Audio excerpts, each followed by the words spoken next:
Ну что, ребята, у нас есть немного времени, мы решили съездить в хорватский магазин. Это местный магазин, называется Пладина. Посмотреть цены, ну и так что-нибудь купить интересное. Так что погнали. Все цены сейчас указаны в евро, так как с 1 января Хорватия перешла на евро.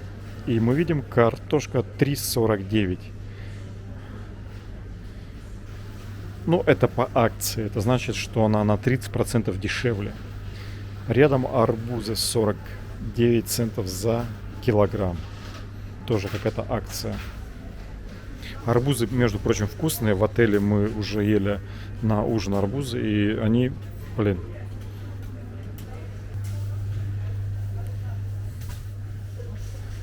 Но вот цены такие я не буду сравнивать, потому что где-то дороже, где-то дешевле, наверное. Но все то же самое, что у нас. Я же вам говорил, что когда в Хорватии ввели евро, то цены поднялись на 100%. Это первые месяца январь-февраль. Потом цены упали чуть-чуть. Но если взять все продукты питания, то в среднем на 10-15% в Хорватии цены выше, чем в Германии. Хорватия хотела евро, она их получила.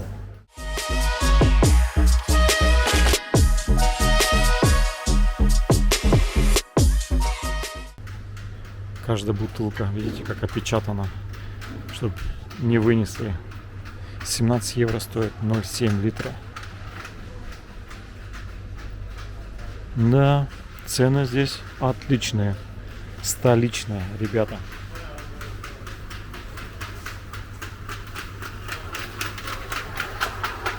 $21 еврик стоит. Сразу вам скажу, выпечка в Хорватии вкусная, мне все нравится. Хлеб свежий и очень вкусный. Даже с кукурузой хлеб есть. Но такие небольшие тортики можно купить. Продаются разные упаковки.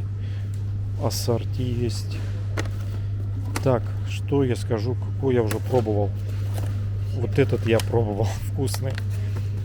Очень. Вот этот мы тоже ели. Обалдеть, вот этот штук.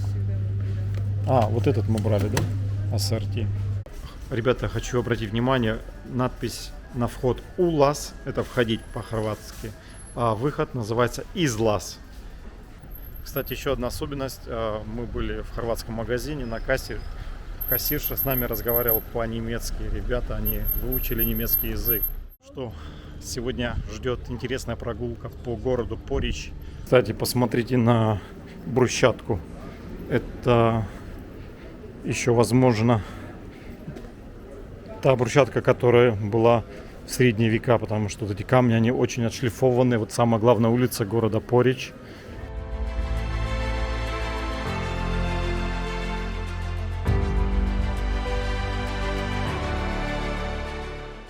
Первое упоминание о этом месте было датировано 6000 лет назад. Вы представляете, какие времена были?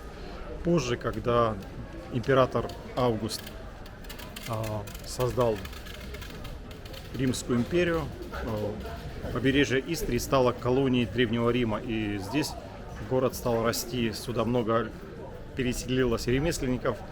Город рос, строились храмы, храм Марса, храм Нептуна, так как море совсем рядом. И это все осталось, какие-то остатки до наших времен. То неудивительно, что здесь очень много развалин, руин Древнего Рима. Позже, когда Древний Рим пал, город Порич переходил из рук в руки. Его занимали итальянцы. Был он под игом Австрии. Французские войска здесь с Наполеоном приходили. Так что здесь сохранились исторические ценности разных культур, разных цивилизаций. Это все перемешалось. Византийская, итальянская, древнеримская, славянская, да. Между прочим, первое упоминание славян было датировано в VI веке. В VI веке славянские племена стали набегать на Порич и грабить. И в какой-то момент, это все по истории я прочитал, сюда прислали славянского воеводу Ивана, который должен был следить за городом и собирать дань. То есть славяне побывали везде. Так что очень интересно посмотреть здесь все. То, что успеем, посмотрим, покажем.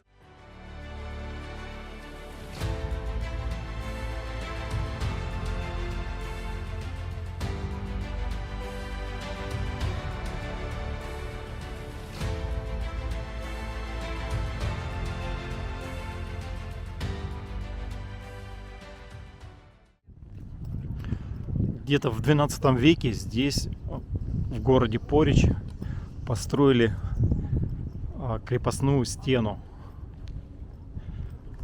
Где-то остатки еще остались, но по большой части она, конечно, уже разрушена. Эта стена служила отпором при набегах. Это буквально эта стена простояла до 19 века. И я как прочитал, там осталось совсем немного от этой стены. Опять же, эти стены строились на остатках домов и храмов Древнего Рима. Сейчас мы дойдем и можно посмотреть, есть храм Нептуна. Но опять же, посмотрите, обработка колонн очень некачественная. Такое ощущение, что эти колонны где-то в средневековье обрабатывали.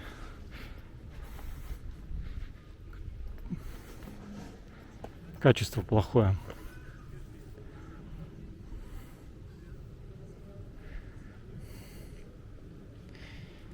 Но вот здесь основание чуть получше сделано. Сейчас перед вами открываются остатки храма Нептуна или Юпитера или Марса. Точной информации нет. То, что вот нашли, это все лежит перед храмом или то, что от него осталось.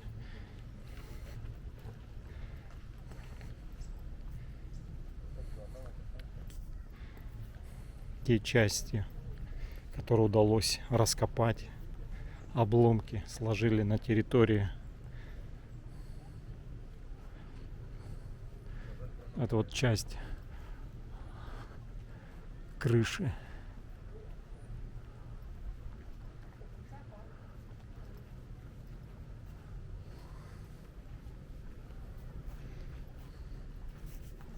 Кстати, если посмотреть вот на эту колонну, часть колонны, она уже качеством лучше, чем та, что стояла до этого. 3 штуки вы видели. Идя по таким небольшим улочкам, проходя мимо таверн, ресторанов, в воздухе витает аромат жареной рыбы и мяса. Наш заказ пришел, это пицца Эль. Как гласит меню, что вот такие они небольшие. Так что всем приятного аппетита, кушаем и идем дальше. Кстати, в городе Порич есть 2 старых улицы, которые были заложены еще при Древнем Риме. Первая улица — это Дикоманус, и вторая — Кардо Максимус. Это очень старые улицы, и, как гласит история, брусчатка, по которой мы ходим сегодня, еще была со времен Древнего Рима заложена. Правда или нет, я вам сказать не могу, но пройдемся и посмотрим. Ну вот мы сейчас подходим к площади Свободы. Это улица Дикоманус, она идет через весь город и можно дойти до самого моря. Улица очень сейчас оживленная.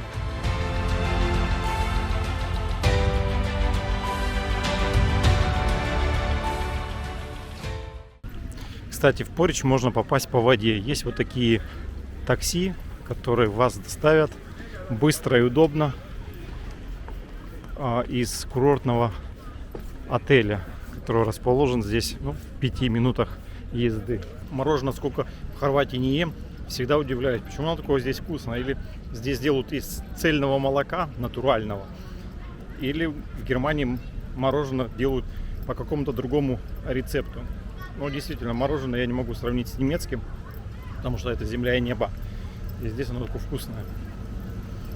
Так что советую, будете в Хорватии, купите мороженое, попробуйте. У меня, оказывается, в рюкзаке, где мой дрон и все мои принадлежности, лежат кулны. И их много, ребята, я даже об этом и не знал.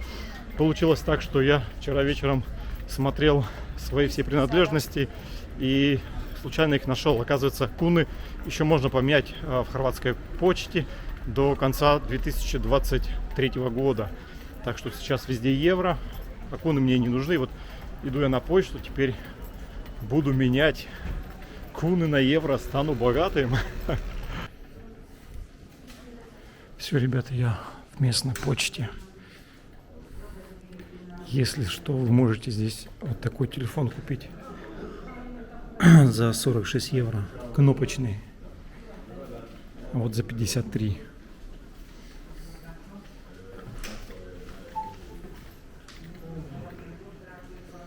Зато посмотрите, у них вообще вот 50 гигабайт за 9,95 можно взять карточку. Неплохой тариф. Кстати, раньше такая была мода, когда кто-то ездил в отпуск, всегда присылали такие открытки.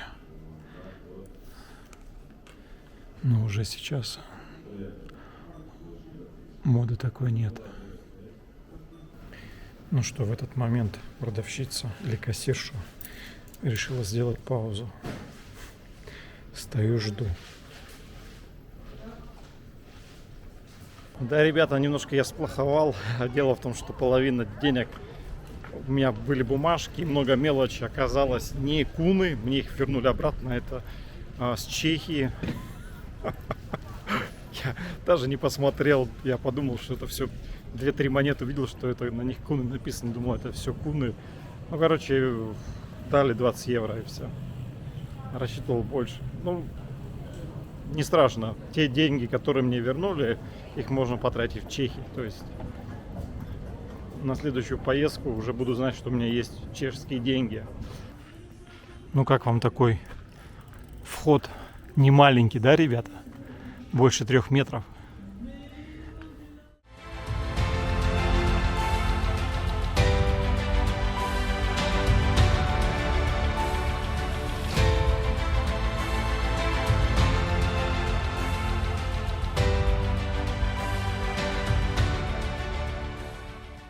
Кстати, это самое любимое место для детей.